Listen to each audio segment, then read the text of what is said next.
Saddam Hussein was the fifth president of Iraq, ruling from 1979 until 2003. Born in Al-Auja near Tikrit in Iraq in 1937 to a family of shepherds, Saddam never knew his father and was badly treated by his stepfather, leading to Saddam fleeing the family home at the age of 10 and moving to Baghdad to live with his uncle. He attended high school and went on to study law for 3 years at university in Iraq, but left in 1957 to join the Ba'ath Party, working as a teacher to support himself. In 1963, army officers with Ba'athist links took part in a military coup. The Ba'athist leaders, including Saddam, were made cabinet ministers, but were later removed from office and imprisoned. Saddam escaped prison and helped overthrow the government again, and was then made deputy to the new president Abdul Rahman Arif. Saddam was a progressive politician and worked towards uniting the socially and economically fractured country. Iraq had vast oil reserves, and Saddam seized control of the international oil companies based in Iraq, leading to huge increases in world oil prices. With the money generated, Saddam introduced free schooling and medical care to Iraq, including a new UN award-winning public healthcare system. Infrastructure in Iraq was modernized and electricity was brought to every city in the country. Saddam began developing a chemical weapons program. He also signed a cooperation treaty with the Soviet Union in 1973. By 1976, Saddam had risen to the rank of general in the Iraqi army and used his position to slowly take over as de facto president until he formally came to power in 1979.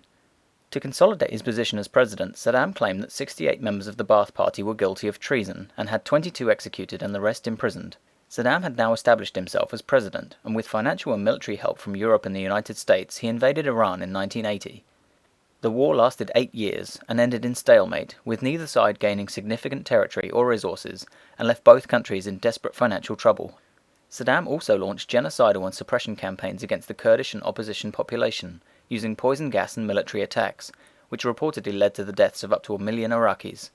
Saddam urged neighbouring Kuwait to forgive the $30 billion debt that had accumulated during the war, but Kuwait refused, so Saddam invaded the country on the 2nd of August 1990.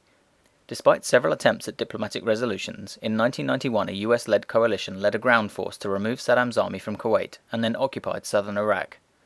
This conflict became known as the Gulf War. Tensions remained high after the war, and any uprisings in Iraq were brutally suppressed by Saddam's regime. Iraq remained under UN sanctions, causing great hardship in the country. Saddam continued to violate the terms of the Gulf War ceasefire, leading to several US and British airstrikes throughout the 1990s. Saddam was interviewed in Iraq in 2003 for US broadcaster CBS News, denying he had any weapons of mass destruction. A little under a month later, a US-led coalition invaded Iraq and the government collapsed and Saddam disappeared. On the 13th of December 2003, Saddam was captured in a farmhouse near Tikrit and put on trial for crimes against humanity. He was found guilty and sentenced to death and was hanged on the 30th of December 2006.